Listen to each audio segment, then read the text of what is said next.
Wave Race 64. How to impress with a new console within 3 months after release. RC Pro-Am. This game ran so Mario Kart could reach 88 miles per hour. New Super Mario Bros. Wii. How to have the same impact as the franchise opener more than 20 years later.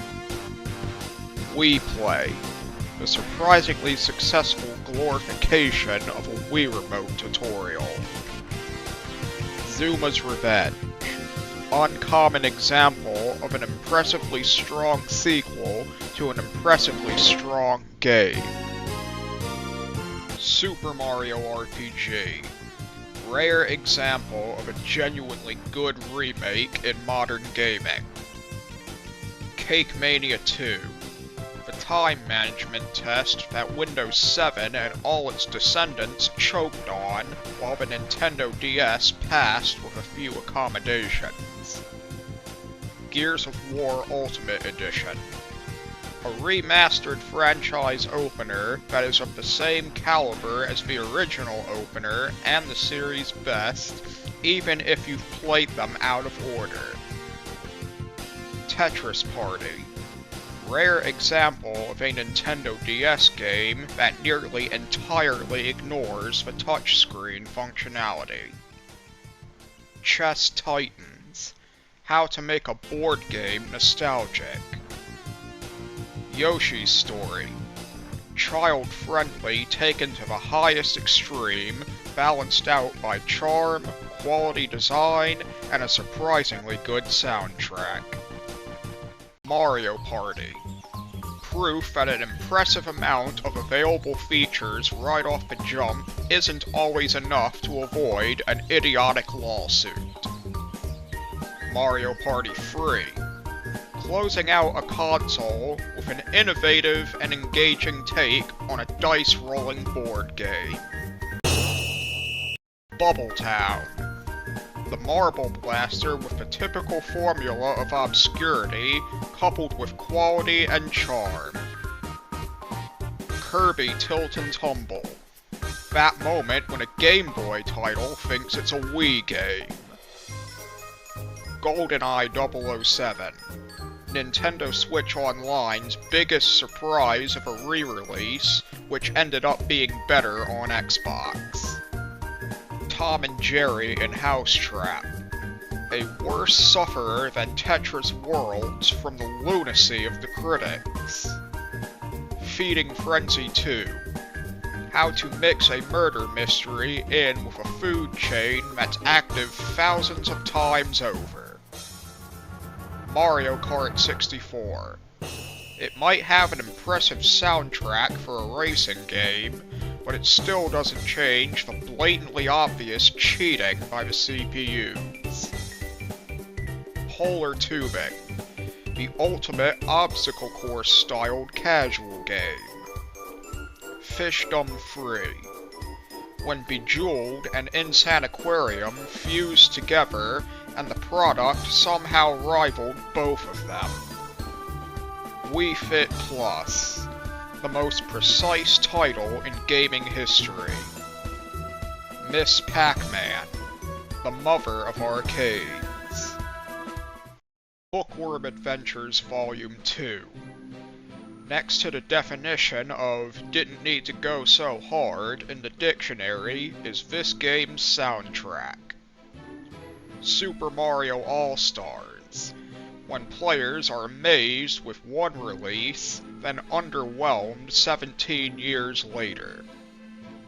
Super Mario Kart. Proof positive that you've gotta start somewhere to earn your praise. Ranch Rush 2.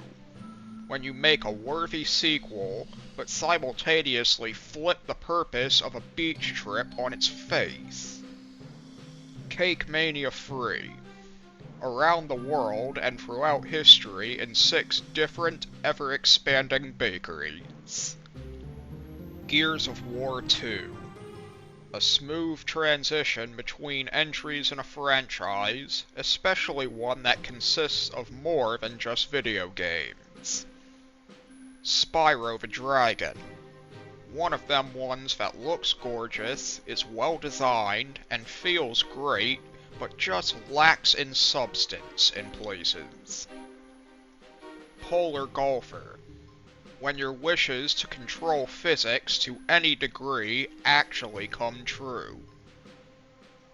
Mario and Rabbids Sparks of Hope. The unique and beautiful RPG sequel that was tragically bashed over an entirely different character. Hoyle Puzzle Games 2007. When a compilation delivers what it promises and then some. Blast Corps. Who knew that blowing things up with military vehicles could be this much fun? Motocross Madness. When taking a break from Minecraft, Halo, or Call of Duty involves a game that's not quite as popular as it seems to be. Wii Sports Resort. When you make a worthy sequel and simultaneously emphasize and expand upon the purpose of a beach trip. Pinball. Straight to the point and easy to pick up, despite the design flaws one might expect in a nearly 40-year-old game. Roller Rush. Customer service with levels of organization that actual fast food drive-thrus could only dream of. Super Mario Galaxy 2. The sequel that not only continued flushing gravity down the black hole, but also provided more ways to defy physics. Super Smash Bros.